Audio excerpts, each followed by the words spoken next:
Baik pemirsa TVR Parlemen dimanapun Anda berada, saat ini saya sedang berada di depan ruang rapat dari Badan Legislasi DPR RI. Dan pemirsa, selama ini kita sering mendengar terkait dengan keluhan tentang data yang saling tumpang tindih. Seperti temuan beberapa bansos yang tidak tepat sasaran dan juga data kependudukan yang saling berbeda pada instansi pemerintah. RUU 1 Data ini nantinya pemirsa digadang-gadang menjadi tulang punggung bagi ekosistem data yang saling terintegrasi, terbuka dan juga akurat.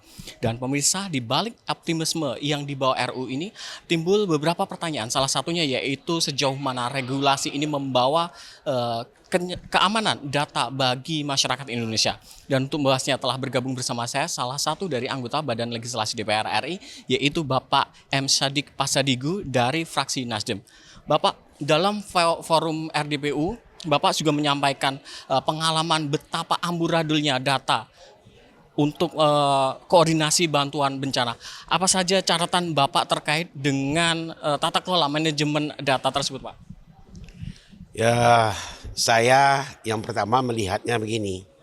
Sekarang adalah momentum bagi negara kita untuk melahirkan suatu undang-undang agar ke depan soal data dan soal bahan-bahan untuk mengambil kebijakan yang berhubungan dengan data atau statistik itu betul-betul sudah dapat dipertanggungjawabkan, sudah dapat dipakai dengan akurat dan akuntabel.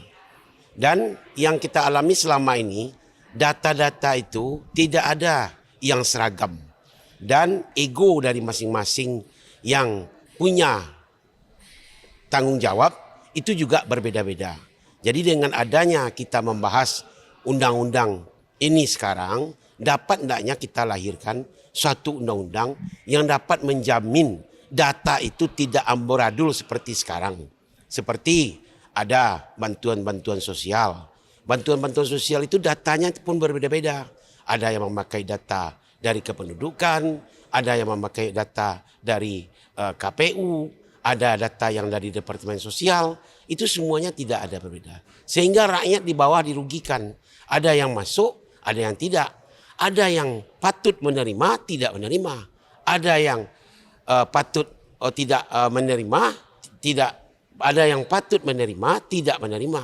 Ada yang patut tidak menerima. Jadi ini ke depan kita harapkan dapat betul-betul ini diperbaiki. Begitu juga data BPS, data BPJS kesehatan juga amburadul. Jadi semuanya amburadul. Dengan adanya undang-undang ini dapat hendaknya nanti ada suatu lembaga yang dapat memverifikasi data itu yang betul yang mana. Itu yang akan dipakai oleh KL-KL atau kementerian-kementerian untuk mengambil kebijaksanaan dan data itu harus seragam ke bawah. Pak, terkait dengan yang Bapak sampaikan tuh terkait dengan ego atau ego sektoral. Bagaimana strategi dari RUI nantinya akan membawa atau memaksa dari kementerian maupun lembaga untuk berbagi datanya? Undang-undang tersebut harus diatur dengan tegas. Dan siapa yang melanggar harus diberikan sanksi dan resiko. Karena ada juga data ini banyak yang di-markup. Di-markup seperti data bencana. Oleh pemerintah daerah kalau terjadi bencana, dia markup. Dan kemarin ini terjadi bencana di Aceh. Terjadi di Sumatera Utara. Terjadi di Sumatera Barat. Itu siapa yang bertanggung jawab terhadap data? Dan juga ada kemarin ini demo. Data itu tidak benar terhadap pembangunan rumah hunian sementara. Jadi ini contoh-contoh yang terjadi sekarang yang kedepannya harus kita benahi melalui undang-undang ini. Pak, terkait dengan tahapan mungkin juga finalisasinya kapan dari RUU ini segera dapat diimplementasikan? Saya melihat jalannya di balik ini semuanya semangat.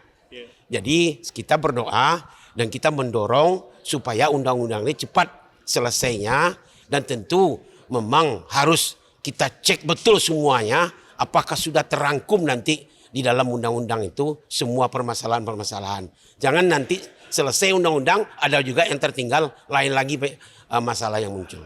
Pak, terakhir Pak, sejauh mana sinkronisasi dari data ini menjamin perlindungan data bagi masyarakat? Tentu dengan sendirinya kalau data ini sudah nyaman, masyarakat juga akan tenang. masyarakat akan bersyukur, masyarakat akan berterima kasih. Karena masyarakat yang seharusnya menerima bantuan, dia betul-betul menerima bantuan.